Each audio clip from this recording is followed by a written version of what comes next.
Allah berfirman dalam banyak ayatnya, di antaranya wa idza jaa ajaluhum la yastakhiruna sa'atan wa la yastaqdimun.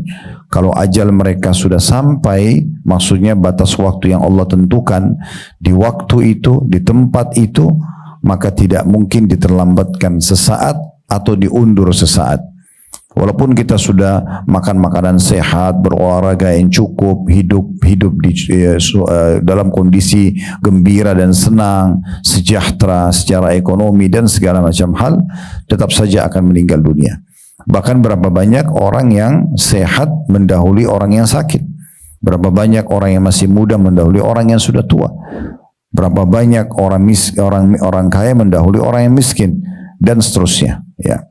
Maka ini perlu difahami, dan Allah juga berfirman banyak dalam ayat Quran, dalam surah Al-Imran itu Allah Subhanahu wa taala juga sebutkan, ya, masalah qul innal mauta alladhi tafiruna minhu fa innahu mulaqikum. Kalau salah ini juga dalam salah satu ayat Al-Quran disebutkan, katakan hai Muhammad, kematian yang kamu lari darinya juga pasti akan mendatangimu, ya. Thumma turadduna ila alimil ghaibi wasyahadati fayunabbi'ukum bima kuntum ta'malun. Lalu kalian akan dikembalikan kepada zat, ya, Allah Subhanahu wa taala, yang maha pengasih, yang maha penyayang, yang maha teliti, ya. Allah Subhanahu wa taala punya sifat itu. Thumma turadduna ila alimil ghaibi wasyahada. Lalu kalian akan dikembalikan kepada zat yang mengetahui semua yang nyata dan juga yang gaib. Fayunabbi'ukum bima kuntum ta'malun, dan akan memberitahukan kepada kalian informasi akan amal-amal kalian. Dan tidak asing tentunya masalah kematian secara data dan fakta di lapangan, ya. Terlalu banyak manusia sebelum kita, bahkan kita bisa lihat kuburan-kuburan mereka. Mungkin hampir dalam hidup kita ini berulang kali kita melihat kerabat kita, tetangga kita, sahabat kita. Mungkin ada sebagian kita pasangan hidupnya, ada anaknya meninggal dunia. Nah, begitu juga kita nanti akan meninggal dunia. Dan ulama mengatakan salah satu ciri atau tanda kita itu akan meninggal dunia, di antaranya adalah munculnya uban. Ada juga yang mengatakan bahwasanya seringnya kena penyakit demam atau sudah pernah demam dalam hidupnya. Kemudian juga ada yang mengatakan munculnya, lahirnya generasi-generasi yang baru, seperti orang sudah punya anak. Berarti sebagaimana dulu kita anak-anak dan orang tua kita membesarkan kita, kemudian mereka meninggal dunia, lalu kita menggantikan posisi mereka, maka anak-anak kita juga akan menggantikan.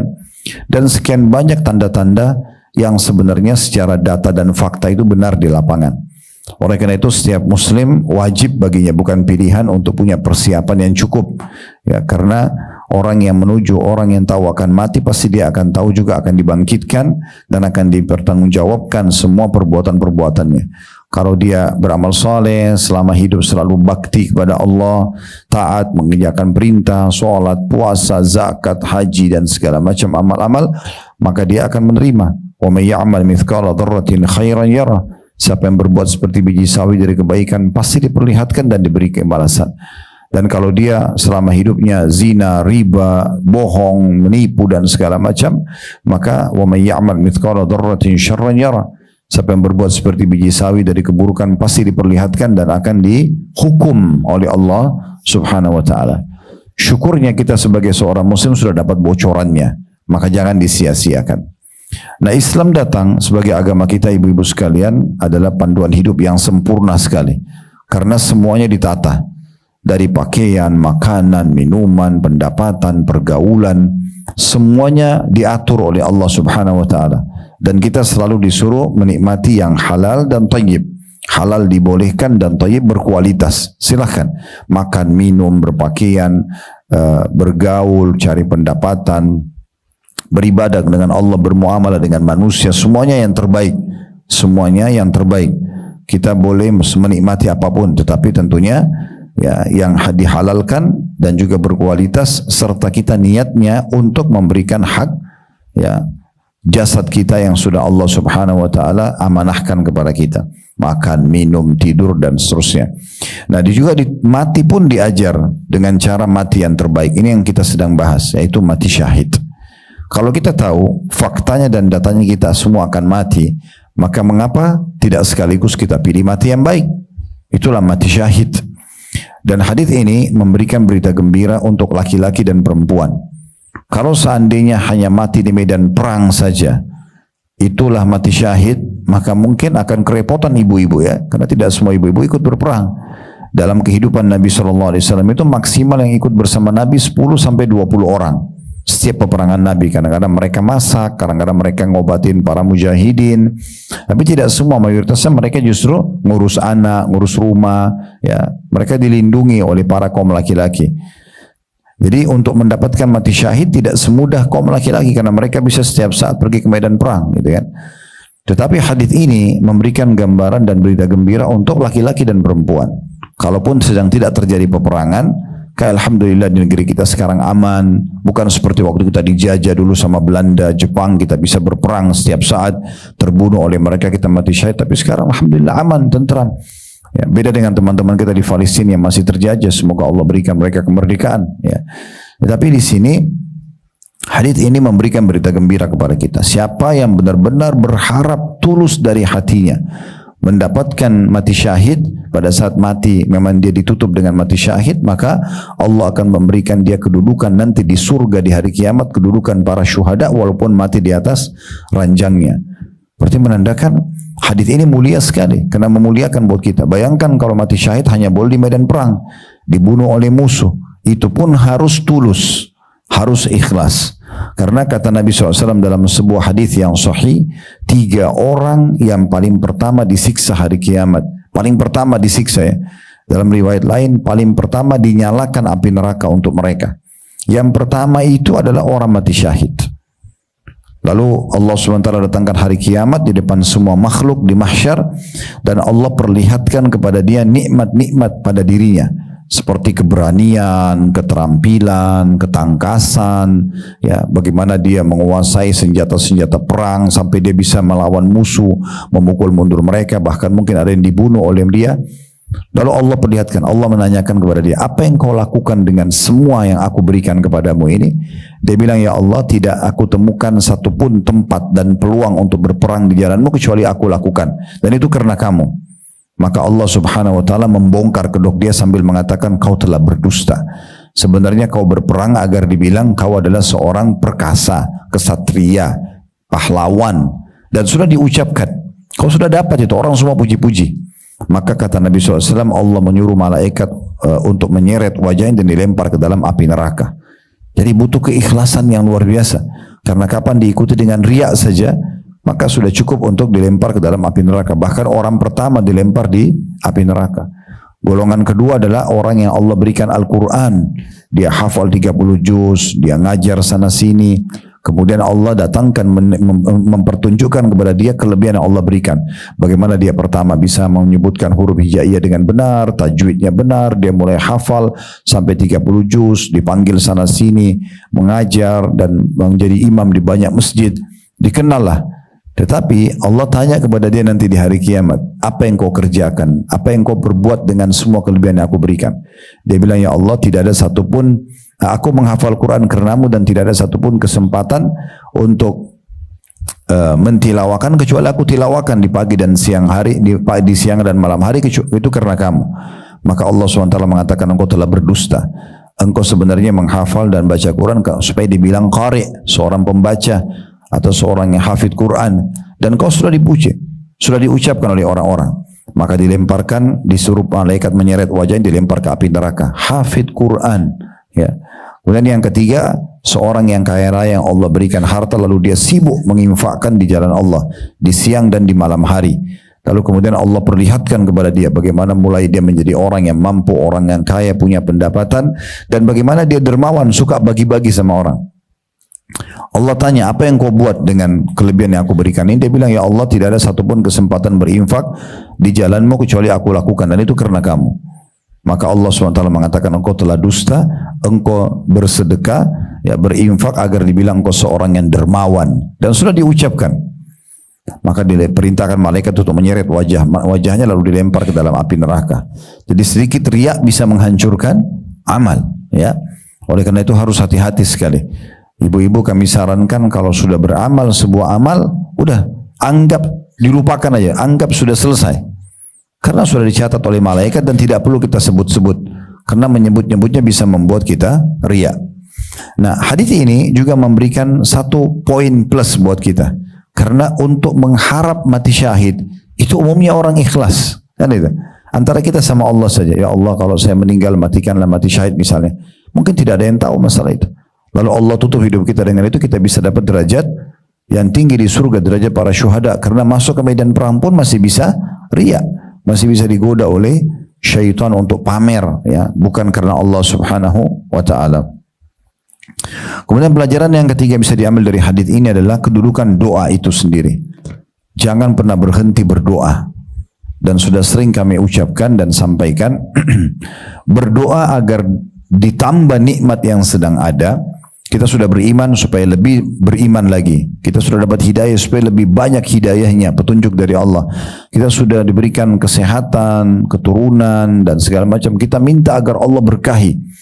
Itu lebih afdal, lebih baik daripada nanti ibu-ibu lagi hadapin satu ujian atau musibah, lalu ibu minta jalan keluarnya. Ya. Karena memang ini lebih afdal. Makanya kata Nabi SAW, kenalilah Tuhan kalian pada saat kalian sedang lapang. Lagi sehat, lagi melimpah nikmat Allah, justru kita berdoa di saat itu, maka dia akan mengenalimu di saat kamu sedang sulit. Di saat kamu sedang sulit. Jadi kita bisa fahami poin ini, bahwasanya ada kedudukan doa. Maka berdoalah kepada Allah Subhanahu wa taala. Ya, jadi kalau orang setengah-setengah berdoa, itu juga Allah tidak kasih. Contoh misalnya orang pengen haji, pengen umroh, dia cuma berdoa, ya Allah kalau ada kesempatan berikanlah, selesai. Mungkin sekali dia berdoa, nanti sebulan depan berdoa lagi. Ini tidak serius. Orang kalau pengen sekali, dia terus setiap hari berdoa. Seperti orang kalau lagi sakit minta kesembuhan, nggak mungkin dia minta sekali. Dia akan minta terus berulang-ulang sampai Allah berikan kesembuhan. Nah seperti itulah juga kita minta mati syahid ini, minta terus agar Allah kasih kepada kita dengan caranya dan hikmahnya. Toh juga di waktu itu, di tempat itu kita akan meninggal dunia. Ya, dan jangan pernah berhenti untuk berdoa. Berdoa ini dilakukan justru sebelum aktivitas. Makanya kita dianjurkan berdoa sebelum makan, sebelum minum, sebelum tidur, sebelum berpakaian, sebelum biologis yang halal, kemudian sebelum keluar rumah. Itu semua sebelumnya agar kita melibatkan Allah Subhanahu wa taala dalam hidup kita. Nah, ini tentang masalah faedah dari hadis ini. Nanti kita akan jelaskan lebih panjang lebar ya. Ini baru saya bacakan hadis dan ambil faedahnya. Kita akan jelaskan, nanti saya akan bacakan ada satu bab khusus tentang mati syahid yang ditulis oleh Al-Mundhiri rahimahullah dalam kitab Sahih atau Targhib Tarhib beliau. Kita coba baca dulu sub bab yang selanjutnya, penutupan dalam bab jihad ini ya. Di halaman 71 yang ada cetangnya terakhir itu dari Al-Bara Ibn Azib radhiyallahu anhum, dia berkata, ja'a rajulun min bani Nabit qabilin min al-ansar faqala ashhadu an la ilaha illallah wa annaka abduhu wa rasuluh annaka abduhu wa rasuluh.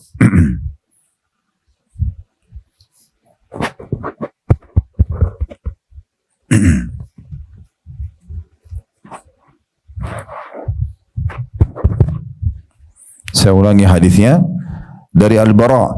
Al-Bara ini nama ayahnya Al-Azib ya, tapi tidak disebut sini. Al-Bara ibn Azib radhiyallahu anhu, dia berkata, ja'a rajulun min bani Nabit qabilin min al-ansar faqala ashhadu an la ilaha illallah wa annaka abduhu wa rasuluh thumma taqaddama faqatala hatta qutil faqala an-nabiy sallallahu alaihi wasallam amila hadha yasiran wa ujira kathiran. Seorang laki-laki dari suku An-Nabit, Bani itu suku ya. Di situ ada tanda kutip salah satu kabilah kaum Ansar. Kaum Ansar penduduk asli Madinah. Ini kayak suku itu. Ia berkata, aku bersaksi bahwasanya tidak ada Tuhan yang berhak disembah selain Allah dan engkau adalah, maksudnya kepada Nabi Muhammad SAW, dan engkau adalah hamba dan utusannya.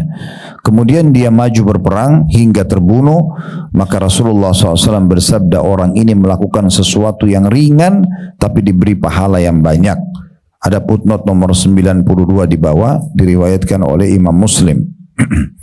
Penulis lalu berkata, dalam hadis ini ada persaksian Rasulullah SAW bahwa sahabat tersebut telah mendapatkan martabat yang agung dan derajat yang tinggi. Hal sedemikian terkadang terdapat pada perbuatan-perbuatan yang lain seperti kalimat tauhid, la ilaha illallah, karena kalimat ini tidak dapat dibandingkan dengan perbuatan yang lainnya. Baik, kita langsung dulu ambil faedah dari hadis yang kedua ini. Yang pertama, ibu-ibu sekalian, kedudukan Al-Bara' bin Azib radhiyallahu anhu ini sudah sering kami bahasakan ya dari awal kita belajar buku ini.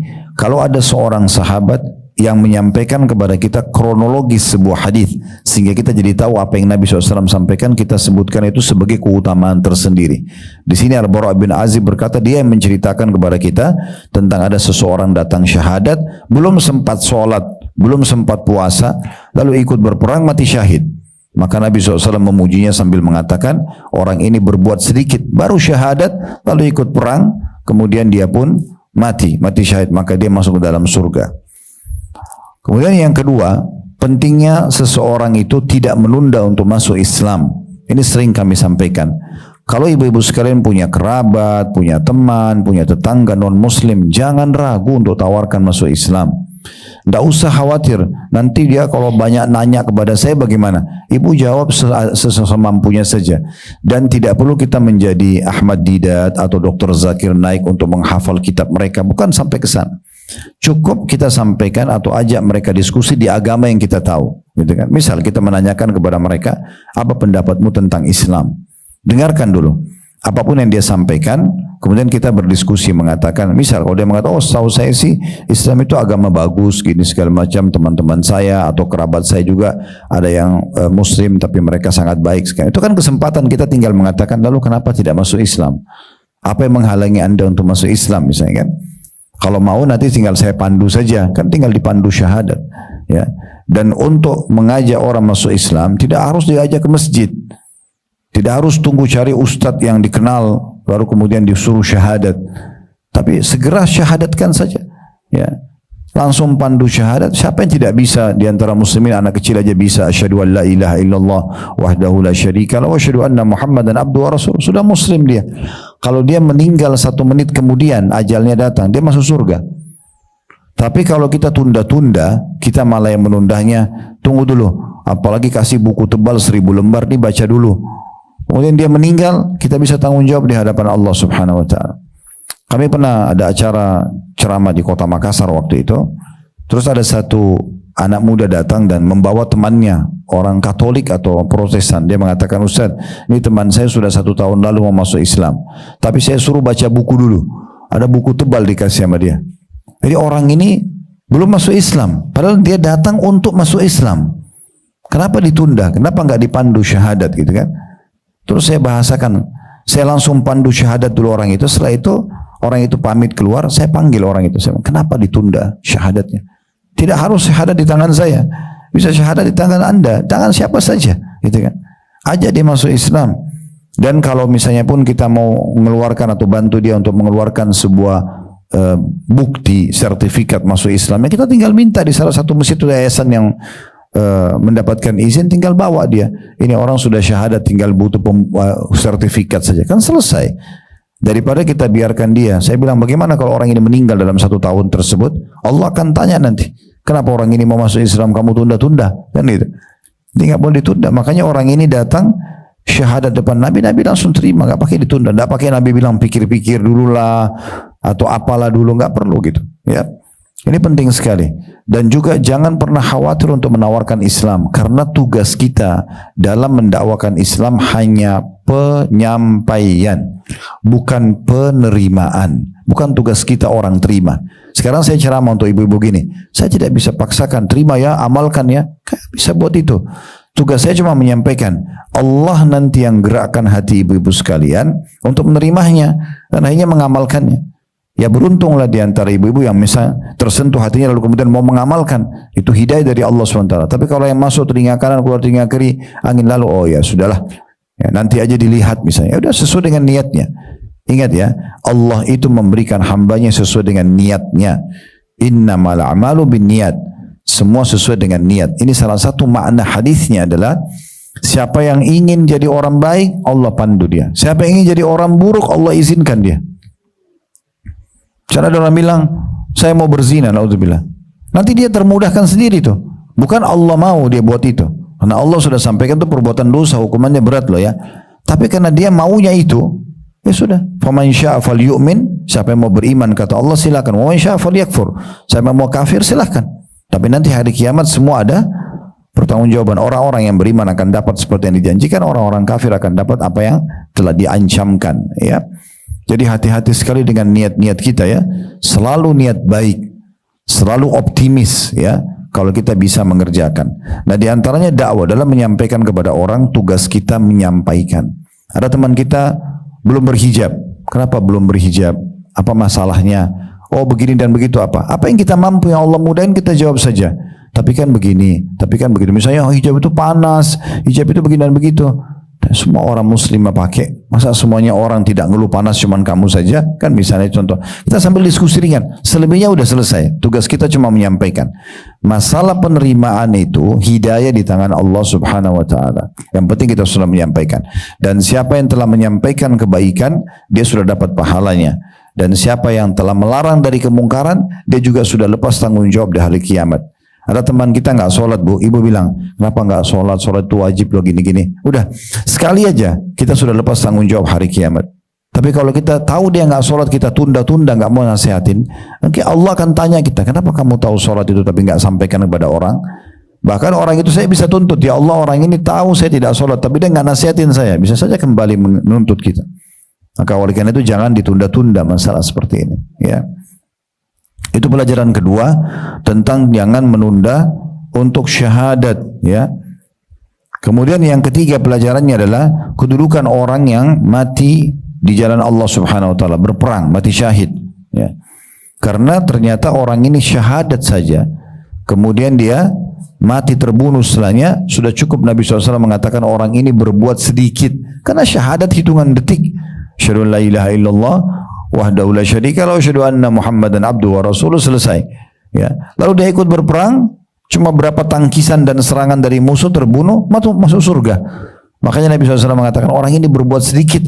Maksudnya kedudukan jihad itu besar sekali dan mati syahid, ya.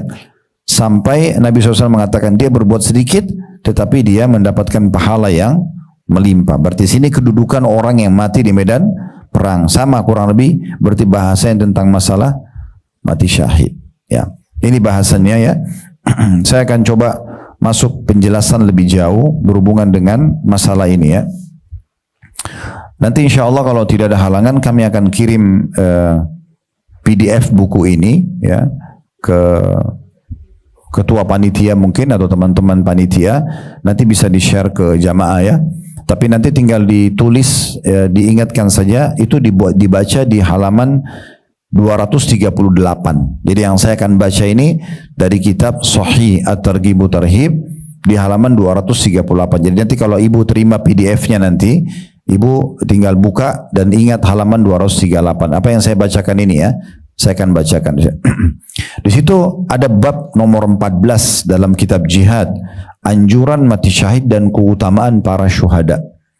Hadis pertamanya dengan sanad sahih dari Anas bin Malik radhiyallahu anhu bahwa Nabi sallallahu alaihi wasallam bersabda, "Ma ahadun yadkhulul jannata yuhibbu an yarji'a ila ad-dunya wa inna lahu ma 'alal ardi min syai' illa syahid fa innahu yatamanna an yarji'a ila ad-dunya fayuqtal 10 marrat lima yara minal karama wa fi riwayah lima yara min fadli syahada." Tidak ada seorang pun, kata Nabi SAW, yang masuk dalam surga. Udah masuk surga nih. Surga itu kehidupan yang abadi, kekal selamanya. Gak ada sakit, gak ada masa tua, gak ada kematian, dan kepemilikan abadi. Ibu sekali milikin istana itu selamanya. Di dunia ini semua sementara, ya. Sertifikat rumah atas nama kita, BPKB atas nama kita, itu hanya sampai mati. Mati jadi hak waris. Ahli waris kita akan jual bagi kepada orang lain, pindah berapa kali rumah dibeli oleh seseorang itu bekas rumah berulang generasi yang sudah pakai misalnya, kan gitu. Jadi sementara, tapi di surga itu abadi selamanya. Itu kepemilikan abadi, sekali kita milikin maka selamanya. Gak ada kematian, gak ada sakit, gak ada capek, gak ada gangguan orang. Memang istirahat sebenarnya di surga itu. Makanya kata Imam Ahmad itu ditanya, kapan orang mukmin itu istirahat? Kata Imam Ahmad, pada saat kedua kakinya sudah menginjakkan di surga atau menginjak tanah surga. Nah, di sini Nabi SAW berikan gambaran, tidak ada seseorang pun yang masuk surga kemudian ingin kembali ke dunia. Udah gak mau dunia. Dan dunia hina sekali bagi dia. Ya. Karena luar biasa keutamaan surga itu. Dan memiliki segala apa yang ada di muka bumi. Tidak ada orang masuk surga kemudian mau kamu kembali ke dunia gak? Dengan syarat kamu akan jadi raja dunia. Semua dunia kamu akan kuasai. Perhiasan apa yang kamu mau semua kamu milikin. Kamu mau punya anak berapa akan dikasih. Tetap saja kata Nabi SAW tidak ada orang yang mau lagi. Karena sudah lihat surga, dunia jadi kecil bagi dia. Sangat terhina. Karena ini kepemilikan abadi dan luasnya seluas langit dan bumi. Perlu saya tambahkan sebuah hadis. Ini pernah kami bedah dalam masalah bahasan surga dan neraka di salah satu buku yang lain ya. Itu kata Nabi SAW, nanti ahli surga duduk di satu sisi istana dia. Duduk aja misalnya sisi taman atau sisi bangunannya. Itu dia tidak pindahkan wajahnya 70 tahun. Ya, karena nikmatnya. Karena sana kan umur sudah tidak ada lagi. Orang kekal. Tidak ada lagi orang takut nanti mati, takut sakit. Tidak ada lagi karena selamanya. Khalidina fiha. Maka dia nanti 70 tahun baru dia pindah ke tempat sisi yang lain. Bukan pindah karena udah bosan, karena ingin coba lihat tempat lain. Tapi karena indahnya 70 tahun dia nggak pindahin wajahnya. Itu saking luar biasanya. Makanya kata Nabi SAW, tidak seorang pun yang masuk surga kemudian ingin kembali ke dunia, meskipun diberikan segala sesuatu yang ada di muka bumi. Kecuali orang yang mati syahid. Ini satu orang saja yang masih mau kembali ke dunia. Untuk apa? Untuk kembali menguasai dunia, untuk makan makanan enak, kumpul sama keluarga. Enggak. Kata Nabi SAW, sesungguhnya ia berangan-angan kembali ke dunia agar dibunuh lagi 10 kali. Jadi orang yang mati syahid kayak teman-teman kita di Palestina itu, mungkin secara kasat mata bagi kita, oh kepalanya putus, badannya hancur kena bom. Bagi kita itu menyedihkan. Tapi bagi mereka itu, sekarang kalau kita bisa ngobrol sama mereka, mereka ingin dikembalikan dan ingin dibom seperti itu lagi. 10 kali kata Nabi SAW, bukan cuma sekali. Kenapa? Karena ia mengetahui keutamaan mati syahid. Ya, itu dalam sebuah riwayat ya, taruh riwayat tadi, karena kemuliaan yang dilihatnya. Jadi saking besarnya didapatkan balasan orang mati syahid sampai orang berharap nanti kembali dunia untuk dibunuh. Jadi justru proses ditusuk, proses dipenggal, proses itu ditembak, itu justru yang mereka kejar. Karena dengan itu mereka dapat kemuliaan yang sangat besar di surga yang susah orang mencapai derajat itu. Ini hadis riwayat Bukhari dan Muslim juga Tirmidzi. Ini keutamaan pertama. Yang kedua, kata Al-Mundhiri, masih dari sahabat yang sama Anas radhiyallahu anhu, beliau berkata bahwasanya Rasulullah SAW bersabda, yu'ta birrajuli min ahlil jannah fayaqulu Allahu lah, ya ibna Adam kaifa wajadta manzilaka, fayaqulu ay rabbi khairu manzilin, fayaqulu sal wa tamanna, fayaqulu wa ma as'aluka wa atamanna, as'aluka an taruddani ila dunya fa uqtala fi sabilika 10 marrat lima yara min fadli syahada. Nanti akan didatangkan salah satu penghuni surga di hari kiamat oleh Allah Subhanahu wa taala, lalu Allah berfirman kepada dia secara pribadi. Allah mengatakan, wahai anak Adam, bagaimana engkau mendapati tempat tinggalmu? Istanamu sekarang di surga ini bagaimana pendapatmu? Ia menjawab, sungguh ya Rabbi, sebaik-baik tempat tinggal. Ini luar biasa ini, sangat lux, eksklusif itu ya, sangat luar biasa. Maka Allah berfirman, kalau gitu mintalah lagi dan berharap. Mau lebih, minta aja. Apa saja kau minta. Tapi saking mewahnya, saking nikmatnya, sampai dia mengatakan, apa yang aku harus mohon padamu gitu. Dan apa yang harus aku harapkan. Aku betul-betul tidak tahu harus minta apa lagi. Istananya terlalu mewah, daya-dayanya terlalu banyak. Sudah tahu Bu ya, kalau orang ahli surga yang paling rendah derajatnya itu, punya 10.000 pelayan. Begitu dalam hadis. Kita bayangkan kalau rumah kita punya 10 pembantu aja, itu udah luar biasa gitu, ya. Mungkin ratu-ratu di istana pun paling banyak 100 kali pelayannya. Itu pun sudah tidak tahu harus kerja apa lagi kalau untuk melayani dia sendiri. Tapi kata Nabi SAW, sungguh ahli surga itu dalam hadis yang sahih, ya, yang paling rendah di antara mereka memiliki 10.000 pelayan. 10.000. Kata Nabi SAW dalam lanjutan hadis, setiap pelayan memegang 2 nampan di kanan dan kirinya. Kemudian menghidangkan makan buat dia, dan ahli surga itu makan dari nampan awal sampai akhir tanpa dia merasa kenyang. Karena orang makan nanti di surga itu bukan karena lapar, berhenti bukan karena kenyang. Kalau kita kan di dunia makan karena lapar, Ya, karena pengen atau kita berhenti karena kenyang. Kalau udah kenyang, seenak apapun makanan kita pasti nggak bisa makan lagi ya. Tapi di surga berbeda. Hidupan yang berbeda sekali. Kata Nabi SAW, dia akan makan dari nampan pertama sampai akhir tanpa merasa kenyang. Dia puas makan semua. Nikmatnya seperti nampan awal sampai nampan terakhir. Gitu. Itu belum pelayan-pelayan yang lain ya. Belum pelayanan yang lain yang dilakukan oleh mereka gitu. Itu banyak sekali. Maka orang ini karena tidak tahu harus minta apa lagi karena luar biasa nikmat yang dia berikan. Karena dia orang ini mati syahid. Maka dia bilang begini, kalau begitu ya Allah, aku hanya mohon kepadamu untuk dikembalikan ke dunia agar aku terbunuh lagi di jalanmu 10 kali. Karena keutamaan syahid yang ia dapati. Hadis ini diriwayatkan oleh An-Nasai dan Hakim dan sahih berdasarkan syarat Bukhari atau syarat Imam Muslim. Jadi itu mati juga kan itu kan hitungan detik ya. Kalau orang kena peluru, mati, kena pedang, mati. Kan itu hitungan detik. Tapi semuanya akan dia dapatkan justru pada saat itu. Hadis yang ketiga dengan sanad sahih dari Abu Hurairah radhiyallahu anhu bahwa Rasulullah sallallahu alaihi wasallam bersabda, "Walladzi nafsu Muhammadin biyadi lawadittu an agzu fi sabilillah fa uqtal thumma agzu fa uqtal thumma agzu fa uqtal." Nabi Muhammad SAW sendiri bersabda mengatakan begini untuk memotivasi kita semua, demi zat yang jiwa Muhammad ada di tangannya, maksud demi Allah, sungguh aku benar-benar ingin sekali ikut berperang di jalan Allah, lalu aku terbunuh, kemudian aku berperang lagi, lalu aku dibunuh, kemudian aku berperang lagi, lalu aku dibunuh.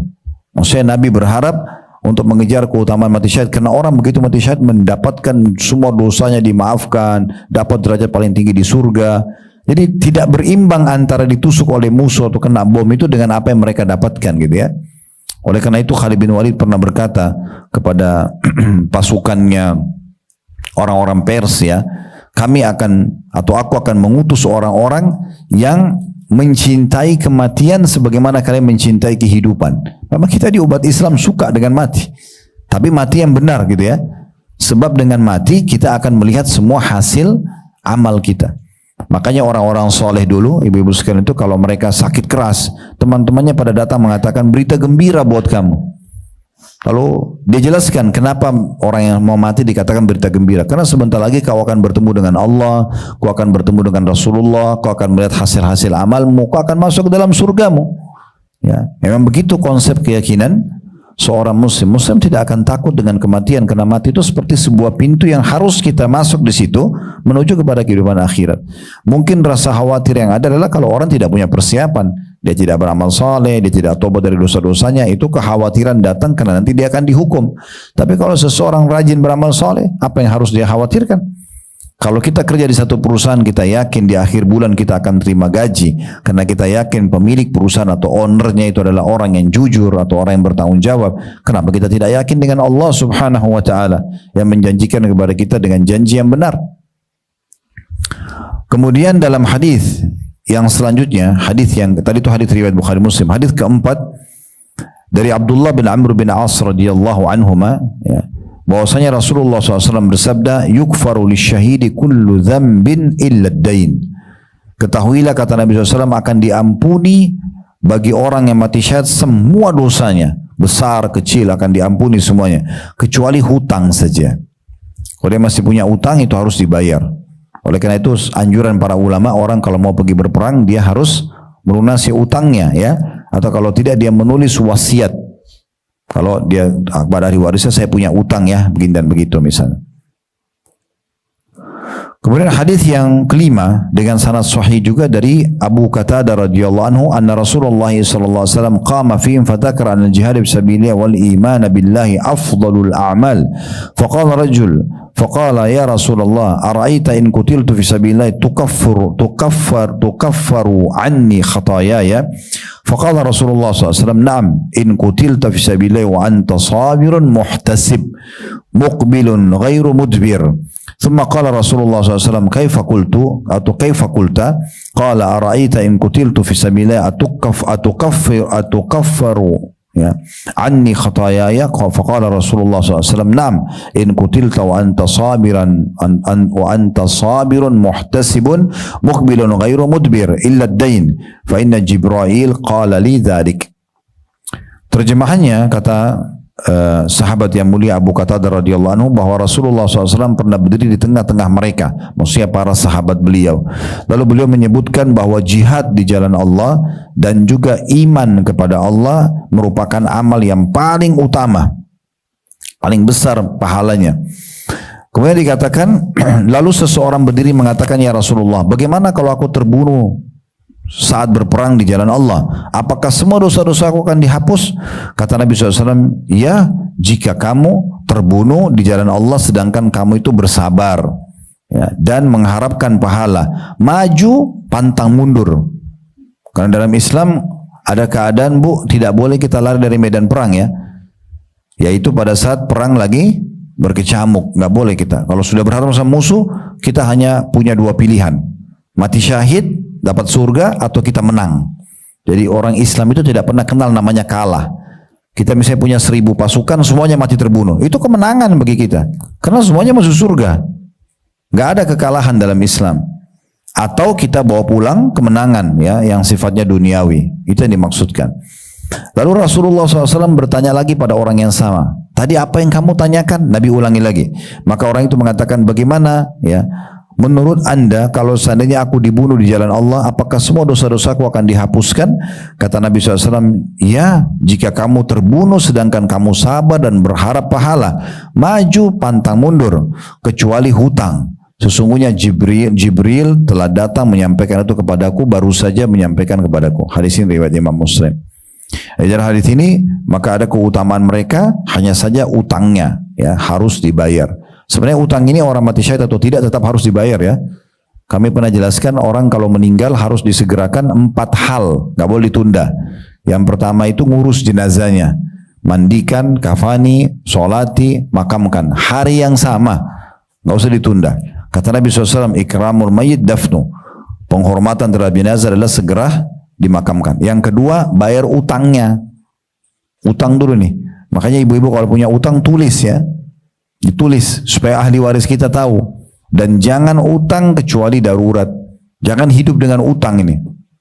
Ya. Karena ada orang subhanallah sengaja utang, apalagi mampu. Sekarang kan begitu kartu-kartu kredit ya. Makin mampu makin besar limitnya, makin disuruh utang. Ya gimana? Dalam Islam nggak boleh utang. Kalau kita punya kemampuan cash, selesai kan gitu. Untuk apa kita susahin diri kita, mau beli handphone, mau beli microwave, mau beli ini, harus cicil. Udah itu dibayarin oleh bank ribawi, maka sama saja kita hidup dari harta riba. Ini bahaya sekali. Odol, sabun, sampo, semuanya AC dari uang riba, ini gimana kan gitu. Jadi hindari aja itu, nggak usah gitu kan. Udah kalau kita ada uang mulia, bayar aja, cash and carry, selesai. Bayar, kita bawa barangnya mulia, nggak terganggu. Meninggal juga tidak terganggu, karena orang mati syahid pun dimaafkan kesalahan kecuali utangnya. Ini kalau kita tidak tahu bagaimana kan gitu. Jadi hati-hati sekali dengan masalah ini ya. Plus juga kalau utang harus diniatkan ingin membayar, karena kata Nabi SAW, siapa yang utang niat ingin membayar dari awal, Allah mudahkan dia membayarnya. Tapi siapa yang utang dari awal niat tidak mau membayar, Allah akan persulit dia untuk membayarnya. Dan juga ada ancaman lain, siapa yang sengaja berutang dan dari awal tidak mau niat membayar ini, maka dia akan bertemu dengan Allah sebagai seorang pencuri. Dianggap pencuri, hukumnya sama, digabung sama pencuri-pencuri semuanya. Karena memang dari awal dia mencuri kan, tapi dengan cara halus saja. Di sisi Allah SWT tidak ada yang tersembunyi, maka harus hati-hati masalah ini. Ya. Kemudian yang ketiga, wasiatnya dijalankan, mayit itu, saya sudah pernah jelaskan, boleh mewasiatkan sepertiga harta kita. Dari sekarang ibu bisa tulis wasiat. Nanti kalau saya meninggal, kita kan tidak tahu ajal ya. Anggaplah misalnya setelah 70 tahun, oke tetap aja, wasiat itu sudah ada. Kita tulis di kertas ya. Kalau saya meninggal, sepertiga harta saya buat pesantren, buat masjid. Tapi nggak boleh lebih dari sepertiga ya. Yang keempat itu adalah dibagi warisannya. Ini sering kami jelaskan. Ini masih banyak pelanggaran di negeri kita ya. Kadang-kadang ada orang meninggal nggak dibagi warisannya. Anaknya yang penerima warisan pun sampai mati, sampai cucunya, sampai cicitnya nggak dibagi-bagi. Ini dosa. Yang menahan ini dosa. Kadang-kadang karena kakak sulung ini merasa dia punya power, maka dia sengaja tidak mau bagi, nanti tunggu rumahnya naik harganya. Apa urusannya dia? Kalau rumah dia, tanah dia sendiri nggak ada masalah. Ahli waris punya, mungkin adiknya butuh, mungkin kakaknya butuh. Kalau adiknya yang nahan misalnya, ini nggak boleh dalam Islam. Seperti itulah ya. Selanjutnya hadis nomor 6 dengan sanad sahih. Ini hadisnya banyak ya, puluhan. Saya tidak bacakan semua, sebagian saja. Tapi yang penting ibu-ibu sudah tahu keutamaan syahid ya. Ini sudah pernah kami jelaskan juga pendapat Syekh Abu Bakar Jazair ya. Saya taunya ibu-ibu Bayangkari, Masya Allah, yang hadir, mungkin suaminya bertugas sebagai aparat, itu satu hal yang baik, itu satu hal yang positif. Syekh Abu Bakar Jazair mengatakan siapa yang telah ikut wajib militer di negaranya dan dia muslim, dia setiap saat siap untuk dipanggil berjihad, maka dianggap sementara dia nunggu tuh dia ribat ya, dia ribat. Dan sudah pernah kita jelaskan panjang lebar tentang bab ribat ya. Orang kalau meninggal dalam kondisi ribat, maka seluruh amal-amal solehnya tetap berjalan walaupun dia sudah tidak mengerjakannya lagi setelah dia meninggal maksudnya. Kemudian selanjutnya hadis nomor 6 dengan sanad sahih dari hadis Ibnu Abi Amirah ya, radhiyallahu anhu, bahwasanya Nabi SAW, bahwasanya Rasulullah SAW bersabda, "Ma min nafsin muslimatin yaqbiduha rabbuha tuhibbu an tarji'a ilaikum wa inna laha dunya wa ma fiha ghairu syahid." Tidak ada satu jiwa muslim pun yang diwafatkan oleh Allah yang ingin kembali lagi kepada kalian, dan bahwasanya ia memiliki dunia beserta isinya selain orang yang mati syahid. Ibnu Abi Amirah berkata, perawi hadis ini radhiyallahu anhu, Rasulullah SAW bersabda, "La an uqtala fi sabilillah ahabbu ilayya min an yakuna li ahlul wabari wal madar." Sungguh aku dibunuh di jalan Allah lebih baik bagiku dan lebih aku cintai daripada kalau aku memiliki dan menguasai seluruh kaum Badui dan seluruh orang-orang kota. Maksudnya menguasai dunia ini. Jadi saking luar biasanya mereka memahami tentang kedudukan orang-orang yang mati syahid ya. Dan sekian banyak tentunya ya hadis-hadis yang berhubungan dengan masalah ini. Mungkin kita bacakan 1-2 hadis lagi baru kita buka pertanyaan ya.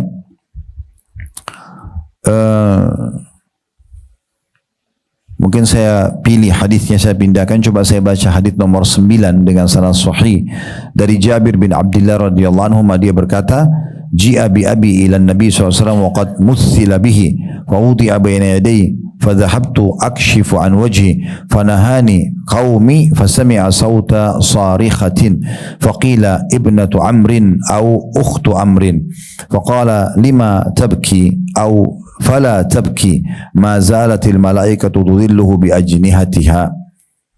Kata Jabir, dia cerita tentang ayahnya. Ayahnya ini Abdullah bin Haram, orang yang pertama mati syahid di perang Uhud.